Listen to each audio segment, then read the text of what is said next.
నమస్తే. అందరు ఎట్లున్నారు? మంచిగా ఉన్నారా? రాజన్న వచ్చిందంటే మంచి ముచ్చట తెచ్చినట్టే కదా.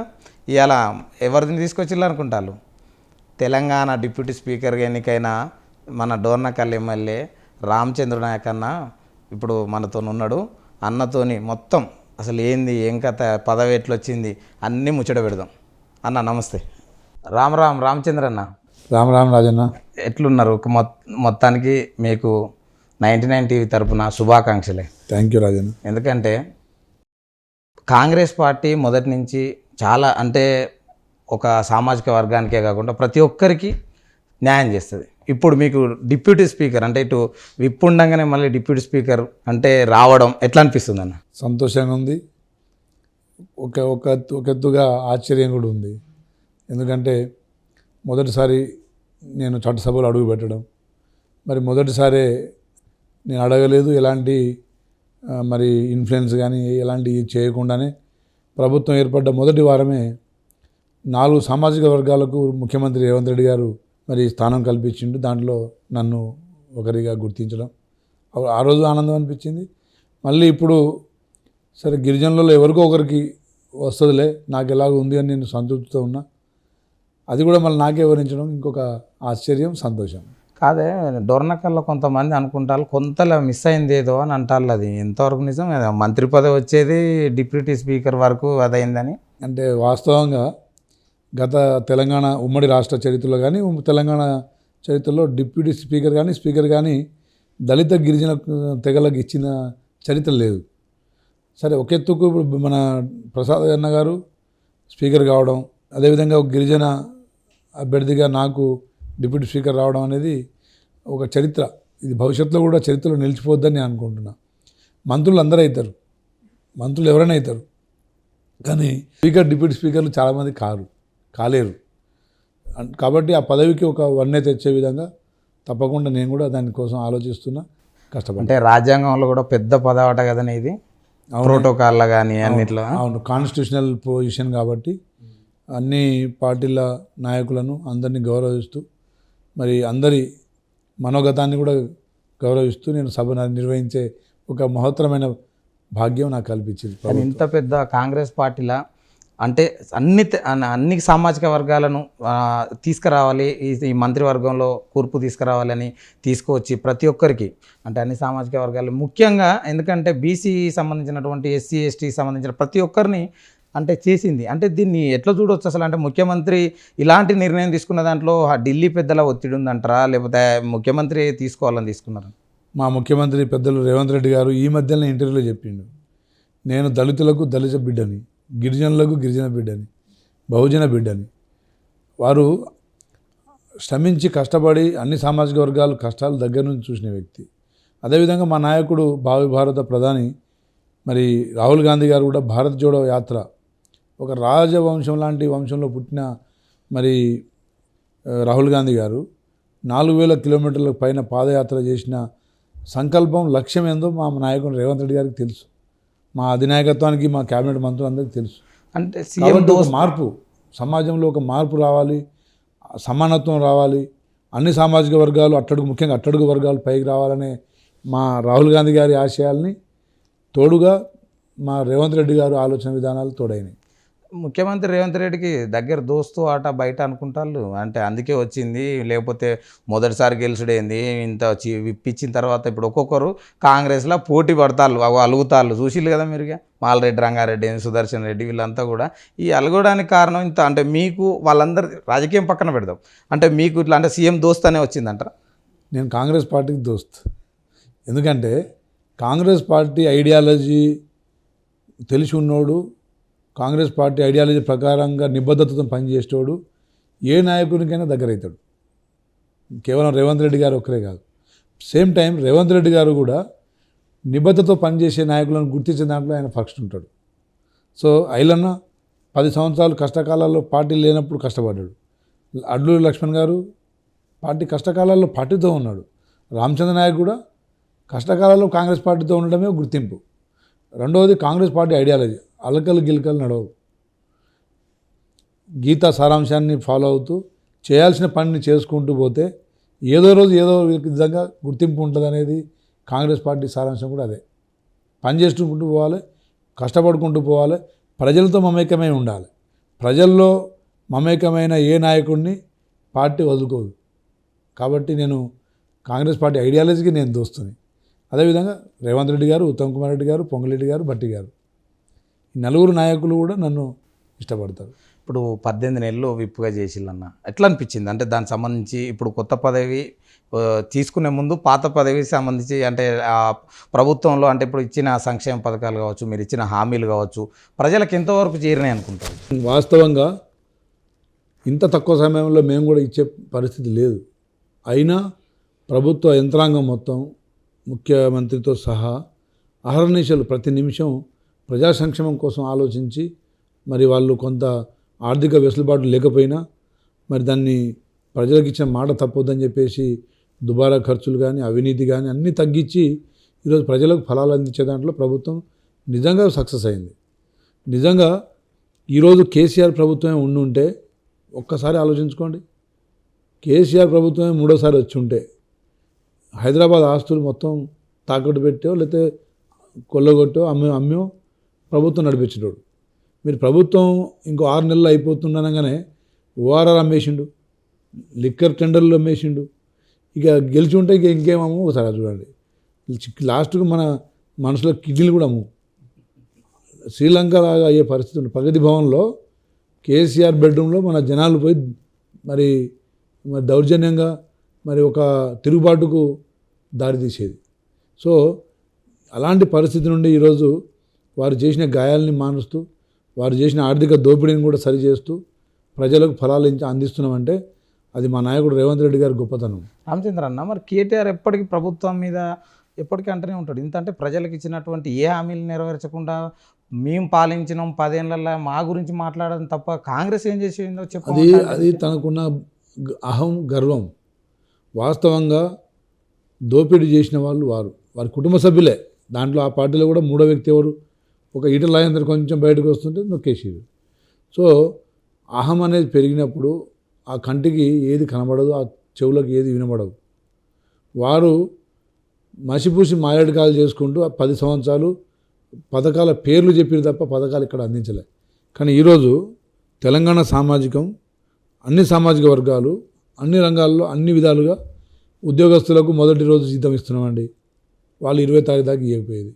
రైతులు పండించిన పంటను కొనుగోలు చేయడానికి ఆ రోజు వాళ్ళు ప్రొక్యూర్ చేసిన ధాన్యం కేవలం 30,000 మెట్రిక్ టన్నులు అయితే మేము ఈరోజు దాదాపు 170,000 మెట్రిక్ టన్నులు మరి మేము కొన్నాం. అంటే ప్రభుత్వం ఎంత రెస్పాన్సిబిలిటీ ఉంటే కొనుగోలు చేసిన ధాన్యానికి 2వ రోజే అమౌంట్ వేసినాం. బోనస్ ప్రకటించిన బోనస్ 3 రోజులకే బోనస్ కూడా ఖాతాలో వేస్తున్నాం. ట్రాన్స్పోర్ట్ ఛార్జెస్ కూడా గతంలో ప్రభుత్వంలో రైతు భరించేది, ఈరోజు మేము భరిస్తున్నాం, ప్రభుత్వం భరిస్తుంది. అంటే ప్రజల బాగోగులు. అదేవిధంగా సన్న బియ్యం ఆ రోజు ఆ ప్రభుత్వం దొడ్డు బియ్యం ఇస్తే దళారులు, డీలర్లు, అక్కడ స్థానిక ఎమ్మెల్యేలు ఒకటై మొత్తం కాకినాడకో మలేషియా మన ఆఫ్రికాకు పోయేది. ఈరోజు సన్న బియ్యం ఎంత బ్రహ్మాండమైన కార్యక్రమం. పేదోడు ఒక వ్యక్తికి 6 కేజీలు నెలకు చొప్పున పేదవాడికి సన్నబియ్యం తినే ఒక మహాభాగ్యాన్ని కల్పించినాం. రేషన్ కార్డులు ఇస్తున్నాం.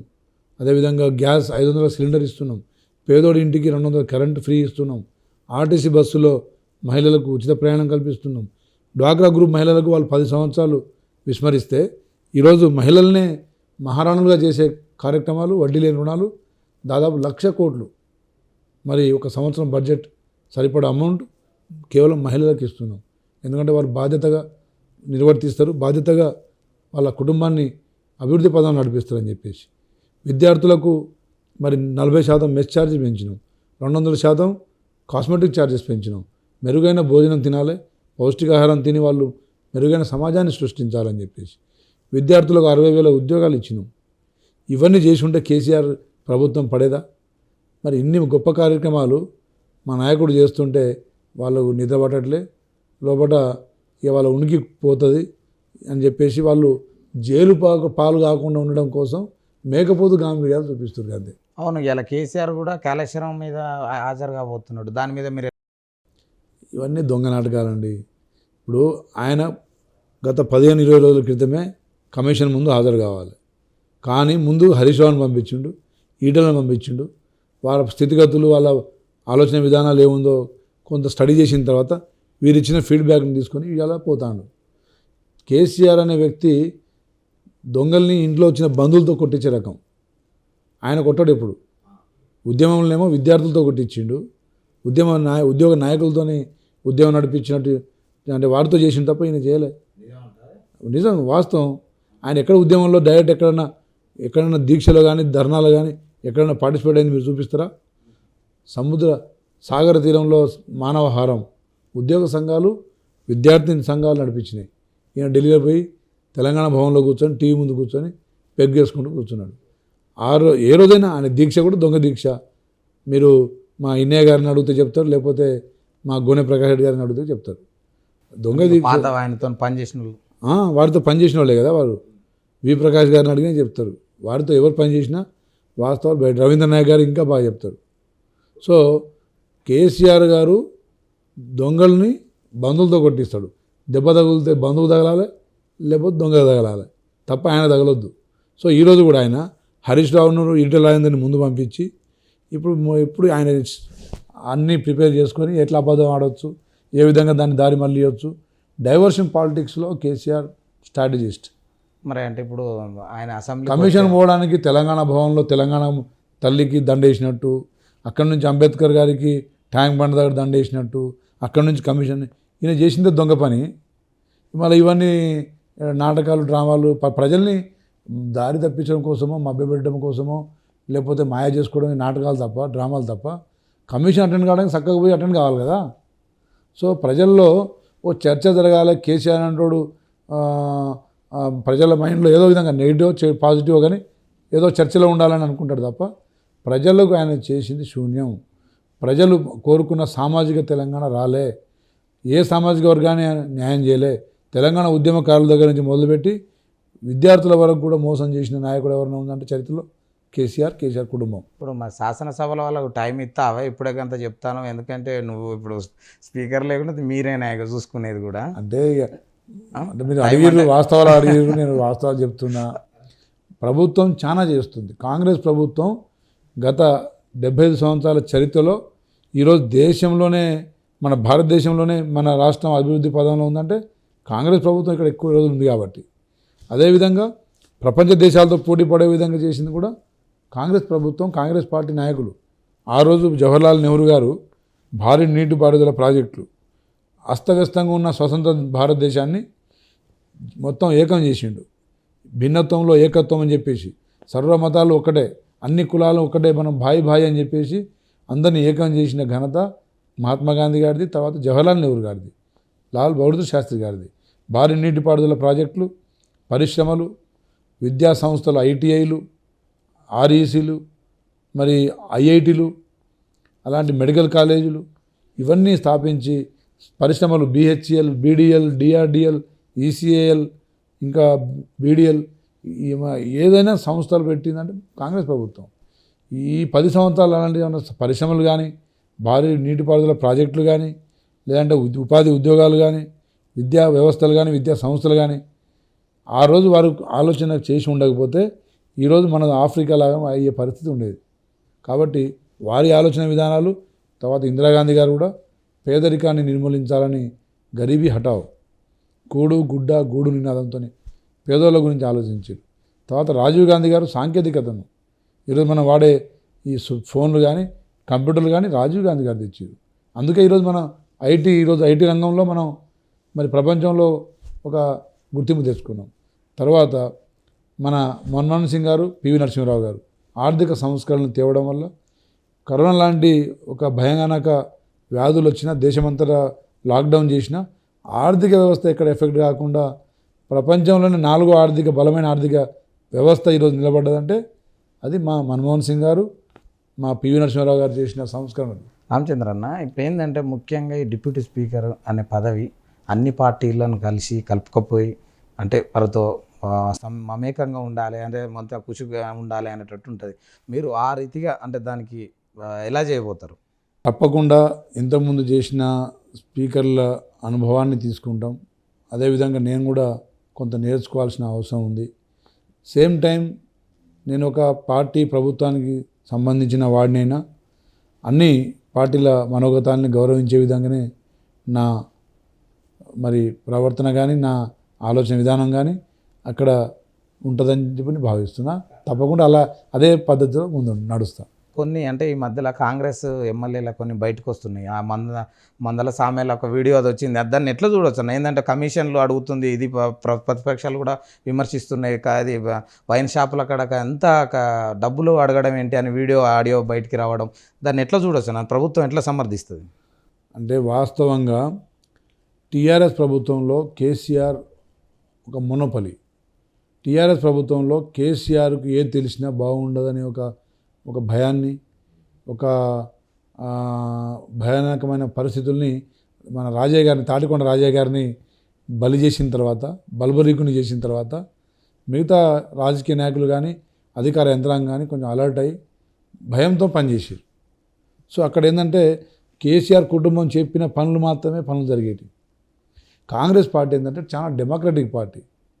ఇది స్వేచ్ఛాపూరితమైన నాయకత్వం ఉంటుంది, స్వేచ్ఛాపూరితంగా అధికారులకు కూడా స్వేచ్ఛ ఉంటుంది. కాబట్టి ఇట్లాంటి చిన్న చిన్నవి ఇవి మైనర్ థింగ్స్, అంటే ఇవి ఆ పార్టీలో జరిగినాయి, ఈ పార్టీలో అది వ్యక్తిగతంగా జరిగే చర్చ. జనాలకు పూర్తిగా రే కాంగ్రెస్ పార్టీలో స్కామ్ పార్టీ లేకపోతే అని ఇట్లా విమర్శిస్తున్నారు ప్రతిపక్షాలు. దీన్ని ఎట్లా చూడొచ్చు? ఇప్పుడు విమర్శించడానికి ఏదో సందు దొరకాలి తప్ప వాళ్ళ పార్టీలో వాళ్ళ నాయకులు చేసిన చరిత్ర వాళ్ళకి తెలియదా? ఏ నాయకుడు ఇసుక దంద చేయలేదండి, ఏ నాయకుడు భూదంద చేయలేదండి, ఏ నాయకుడు వాళ్ళ దగ్గర రైస్ బియ్యం, మన పీడిఎస్ బియ్యం కానీ లేదంటే నల్ల బెల్లం కానీ గంజాయి వ్యాపారాలు కూడా చేసిన నాయకులు ఉన్నారు. అవన్నీ అదే చెప్తున్నాం. అక్కడ యంత్రాంగం, అధికార యంత్రాంగం కూడా, పోలీసులు కూడా వన్ సైడ్ వాళ్ళకి భయంతో పనిచేసింది. ఈరోజు మా దగ్గర ఏంటంటే స్వేచ్ఛ.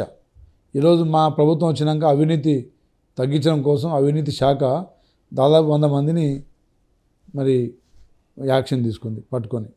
అదేవిధంగా అవినీతి రహితంగా మా పరిపాలనను, రేవంత్ రెడ్డి గారి పరిపాలన ముందు తీసుకెళ్తున్నాం. అక్కడక్కడ ఏమన్నా అసంతృప్తితోని పదవుల కోసమో లేదంటే కాంగ్రెస్ పార్టీలో నాకు కూడా స్వేచ్ఛ ఉందని ఎవరైనా మాట్లాడి ఉండొచ్చు. దాన్ని పెద్దగా మా పార్టీ పట్టించుకోదు. అల్టిమేట్గా ప్రజలకు చేరాల్సిన పథకాలు కానీ ఫలాలు కానీ చేరుతుందా లేదా, అదే మా కాంగ్రెస్ పార్టీ లక్ష్యం తప్ప రామచంద్ర నాయక్ పర్సనల్గా ఏం తింటాడు లేకపోతే ఇంకొకరు ఏం ఎక్కడ పడుకుంటాడు ఇవి కాదు. కానీ ఇప్పుడు మన నియోజకవర్గ డోర్నకల్ పోదాం.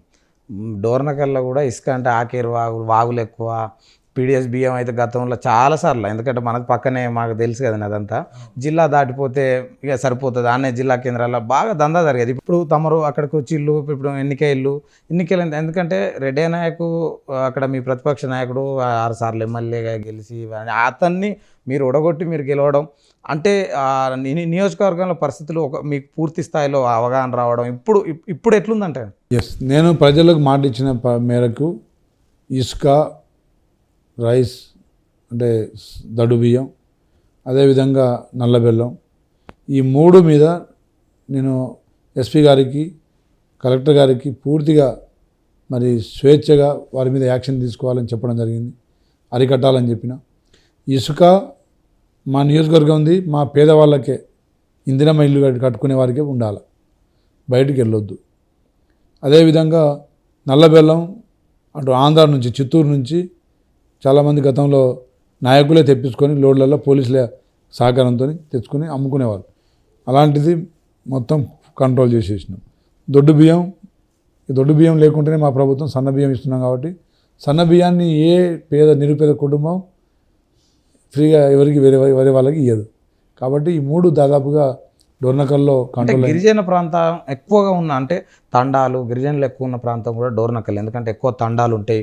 వాటికి సంబంధించి అంటే ఎక్కువ అంటే వారు డబ్బు, ఎందుకంటే అంత వ్యవసాయ ఆధారిత కుటుంబాలే ఉంటాయి. నల్ల బెల్లం ఎక్కువ అంటే ఇంకా కొంచెం అంటే అరికట్టాల్సిన అవసరం ఉందని కూడా అక్కడ ఉన్నటువంటి ప్రజలు అనుకుంటున్నటువంటి దాన్ని అంటే ఇంకా అరికట్టలేకపోతాను అన్నది ఉన్నది. దాంట్లో ఎట్లన్నా అంటే అరికట్టలేకపోతున్నాను కాదు, 90% కంట్రోల్ అయింది.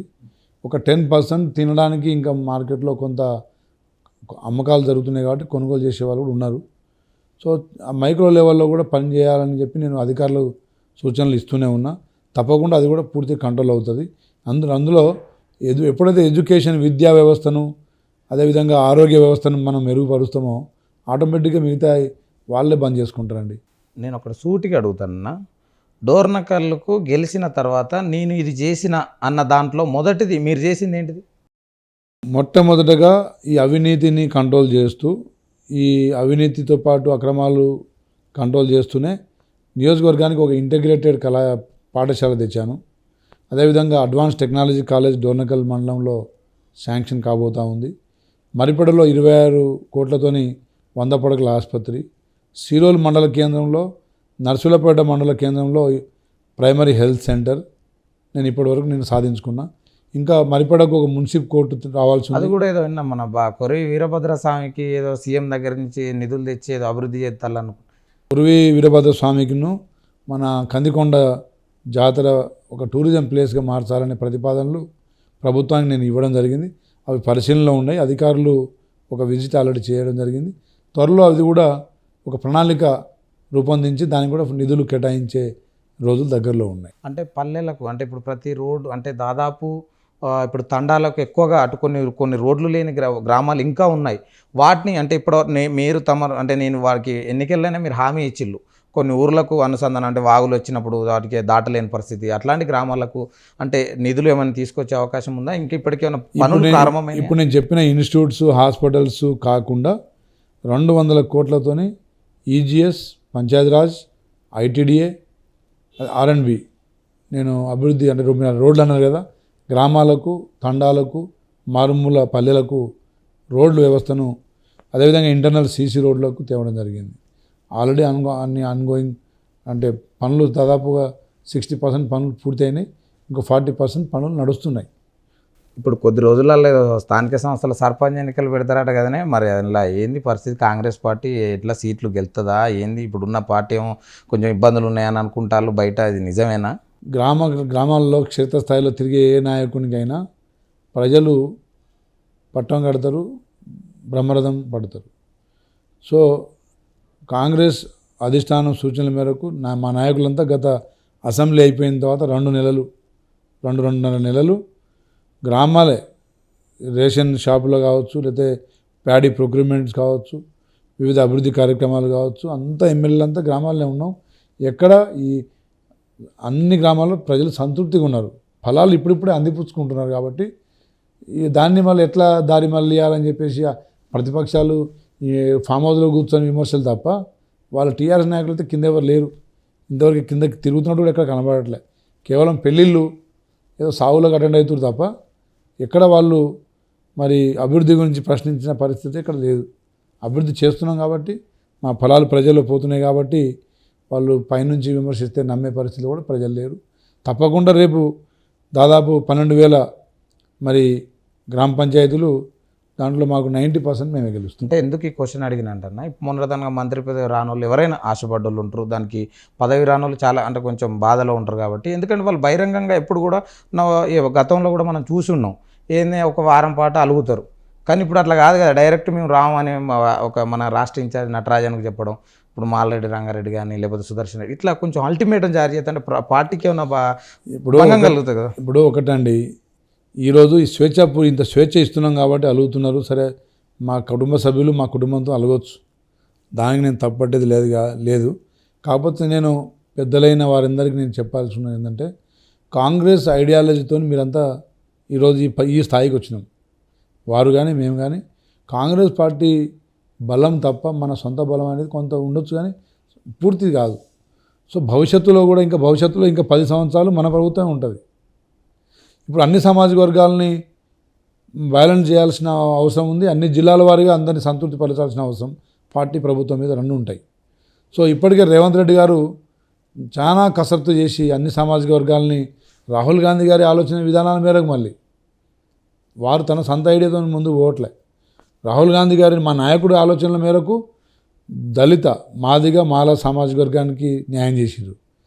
ఈరోజు దళితులు 5 సీట్లు అండి, 5 పోర్ట్ఫోలియోస్ అండి. ఆరోగ్య శాఖ, పవర్, ఫైనాన్స్, అదేవిధంగా స్పీకర్, రేపు కూడా రాబోయే రోజుల్లో ఇంకా మంచి పోర్ట్ఫోలియోస్, మరి సాంఘిక సంక్షేమం లాంటి, మరి ఇలాంటి పోర్ట్ఫోలియోస్ ఇవాళ దళితుడు నిర్వహిస్తున్నంటే మనం సంతోషించాలి. అదేవిధంగా బీసీలు ఈరోజు ముగ్గురు, మరి కొండ సురేఖ గారు, మా పొన్నం ప్రభాకరణ గారు, ఇప్పుడు మా వాకాటి శ్రీహరి గారు, అంటే బీసీలు అట్టడుగు వర్గాల బహుజనులు స్థానం కల్పించినట్టే నాయకుల మీద ప్రేమ అభిమానం చూపించాల్సిన సందర్భం ఇది. కోపం చూపిస్తే ఏదో చెరువుతో కొంగలిగినట్టు తప్ప ఇంకేది కాదు. మున్సిపాలిటీ ఎన్నికలను ఊళ్ళల్లో వచ్చే సర్పంచ్ ఎన్నికల కోసం ఇట్లా మంత్రి పదవులు కులాలకు వారిగా ఇచ్చిల్లని అంటారు, అనుకుంటారు బయట ప్రతిపక్షాలు అంటాను. 42% గత అసెంబ్లీలో మేము తీర్మానం చేసినాం. బీసీలు అట్టడుగు వర్గాలని పైకి తేవాలన్నా లేకపోతే ఎన్నికల దృష్టిలో పెట్టుకున్నా? ఇది ఫర్ ఎవర్ భవిష్యత్తులో ఉండేదే కదా, ఒక ఎన్నికల కోసం కాదు కదా. ఎస్సీ వర్గీకరణ చేసినాం, అది కూడా భవిష్యత్ తరాలు, మరి దళిత కుటుంబాల్లో వర్గాల్లో ఉన్న ఇంకా అణగారిన వర్గాలు ఇంకా ఉండొచ్చు, వారిని కూడా పైకి తేవాలని. గిరిజనుల్లో కూడా చెంచులు ఉన్నారు, కోయలు ఉన్నారు, మరి గోండులు ఉన్నారు, వారిని కూడా అభివృద్ధి చేసే కార్యక్రమాలు భవిష్యత్తులో ఉంటాయి. కాంగ్రెస్ విధానం ప్రతి మనిషికి వారి హక్కుల్ని కల్పించడం తప్ప, నాయకులను పుట్టించడం తప్ప నాయకులను నష్టపరచాలని కాదు. కానీ అన్ని ఈక్వేషన్లు ఇప్పుడు మాకు కూడా మీరు అన్నట్టు మొదట్లో మీరు చెప్పారు కదా, గిరిజన అంటే ఏదో శాఖ ఏదో వస్తుందని మీరు ఆశించిన సామాజిక వర్గం అని. ఎస్, ఆశిస్తాం, తప్పులేదు. కానీ కావాలని ఏం కంపల్సరీ కాదు కదా. పార్టీ ఈక్వేషన్లు అదేవిధంగా జిల్లాల కూర్పులు పోతుంది, ఒక్కోసారి పోతుంది. అంత మాత్రాన సమాజానికి నష్టం పెద్దగా బ్రహ్మాండమైన నష్టం జరిగిపోయినట్టు కాదు. మంత్రి వస్తే బ్రహ్మాండమైన జీవితాలు 5 సంవత్సరాలు మారిపోతుందని కాదు. తప్పకుండా ప్రతి నాయకునికి గుర్తింపు కల్పిస్తుంది, ప్రతి నాయకుడిని హోదా కల్పిస్తుంది. ఆ నాయకునితో ఫలాలు ప్రజలకు చేరవేస్తుంది. అది కాంగ్రెస్ పార్టీ సిద్ధాంతం. నేను మొదట అది చెప్తున్నా. ఇప్పటికి నేను 3వ కాంగ్రెస్ పార్టీ ఐడియాలజీ అనే వర్డ్ని ఎందుకు వాడుతున్నా అంటే, భవిష్యత్ తరాలు కానీ, తెలంగాణ సామాజిక వర్గం కానీ, కాంగ్రెస్ పార్టీ కుటుంబ సభ్యులు కానీ ఫస్ట్ తెలుసుకోవాల్సింది కాంగ్రెస్ పార్టీ ఐడియాలజీ ఏంటిది. సూత్రం ఫస్ట్ ఫార్ములానే మర్చిపోతే మీకు సమాధానం రాదు. కాబట్టి ఐడియాలజీని మిస్ కాకండి. ఐడియాలజీతో మీరు నిబద్ధతతోని మీరు కృషి చేయడానికి మెంటల్లీ ఓపికతోని ప్రిపేర్ కాండి. భవిష్యత్తు బంగారు భవిష్యత్తు ఉంటుందని ముందు నడవాలి. చివరగా రామచంద్రన్న, నువ్వు డోర్నకల్ నియోజకవర్గ ప్రజలకు కావచ్చు, తెలంగాణ రాష్ట్ర ప్రజలకు ఏం చెప్పదలుచుకున్నారు? ముఖ్యంగా డిప్యూటీ స్పీకర్ అవకాశం ఒక గిరిజన బిడ్డగా నాకు ఇచ్చినందుకు అధిష్టానం మల్లికార్జున ఖర్గే గారికి, రాహుల్ గాంధీ గారికి, అదేవిధంగా రాష్ట్ర ముఖ్యమంత్రి వర్యులు పెద్దలు రేవంత్ అన్న గారికి, అదేవిధంగా భట్టి విక్రమార్క గారికి, పిసిసి అధ్యక్షులు మహేష్ కుమార్ గౌడ్ గారికి, రాష్ట్ర వ్యవహారాల ఇన్ఛార్జ్ మీనాక్షి నటరాజన్ గారికి, ముఖ్యంగా మా డోర్నకల్ మహబూబాద్ పరిసర ప్రాంతాల కాంగ్రెస్ పార్టీ కుటుంబ సభ్యులందరికీ నేను జీవితాంతం రుణపడి ఉంటానని చెప్పేసి తెలియజేస్తున్నా. తప్పకుండా మీరు నన్ను చట్టసభలు పంపిస్తే ప్రభుత్వం పార్టీ రెండు నన్ను గుర్తించి నాకు ఇంకా మెరుగైన అవకాశాలు ఇస్తుంది. నాకు ఇంకా మరి బాధ్యతలు కల్పించి ప్రజల కోసం, సమాజం కోసం కష్టపడమని ఇచ్చిన ఈ అవకాశాన్ని తప్పకుండా సద్వినియోగం చేసుకొని భవిష్యత్తులో కూడా మీకు అందుబాటులో ఉండి మీ రుణం తీర్చుకుంటా అని చెప్పి తెలియజేస్తూ, మరి మరొకసారి అందరికీ పేరు పేరున ధన్యవాదాలు. అదేవిధంగా కాంగ్రెస్ పార్టీ ఐడియాలజీతోని, ఓపికతోని, మరి నిబద్ధతతోని మరి కష్టపడడానికి సిద్ధంగా ఉన్న ప్రతి కార్యకర్తకు, మరి ఎన్ఎస్యుఐ నుంచి ఈరోజు పిసిసి అధ్యక్షుడిగా మన మహేష్ కుమార్ గౌడ్ గారు ఎదిగిన పరిస్థితులు కావచ్చు, ఒక సామాన్య సర్పంచ్ నుండి జాతీయ అధ్యక్షుడిగా మరి నిలబడ్డ మల్లికార్జున ఖర్గే గారిని మేము నిదర్శనంగా, ఆదర్శంగా తీసుకోవాలి. వారు కష్టపడి అంచెలంచెలుగా పైకి ఎదిగినట్టు ప్రతి ఒక్కరికి అవకాశం ఉంటుంది. అదేవిధంగా కాంగ్రెస్ పార్టీ గాంధీ కుటుంబం, త్యాగాల కుటుంబం. ఆ త్యాగాల పునాదుల మీద వారు 75 సంవత్సరాల స్వతంత్ర భారతదేశంలో 60 సంవత్సరాల పైన పాలించి ఈరోజు కూడా సొంత మీడియా కానీ, సొంత ఛానల్ కానీ, సొంత మరి పేపర్ కానీ, సొంత ఇల్లు కానీ, సొంతంగా పార్టీ ఆఫీస్ కూడా లేని ఒక నిస్వార్థమైన కుటుంబం పార్టీ, కాంగ్రెస్ పార్టీ. కాబట్టి ఇలాంటి త్యాగాల పార్టీని మనం ఏనాటికైనా మనం మరవద్దు. వాటి అడుగుజాడల్లో నడవడానికి ప్రతి పౌరుడు మరి ముందుకు సాగాలని చెప్పి కోరుకుంటూ ముగిస్తున్నా. Thank you. ఇదుల్లో ముచ్చట చూసిల్లు కదా జాటోది రామచంద్ర నాయక్ అన్న ఎంత మంచిగా ముచ్చట్లు అంటే ఏం దాసుకో లోపట అన్ని కుల్లం అన్నట్టు. అందుకే మీ ముందు అంటే మళ్ళీ ఇప్పుడు ఏంటంటే డిప్యూటీ స్పీకర్గా అయినందుకు 99 టీవీ తరఫున కూడా శుభాకాంక్షలు అన్న.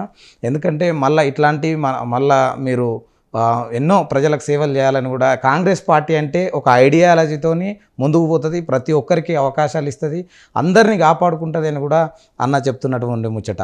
మళ్ళా కలుద్దాం. చూసిల్లు కదా రాజన్న ముచ్చట్లు ఇది.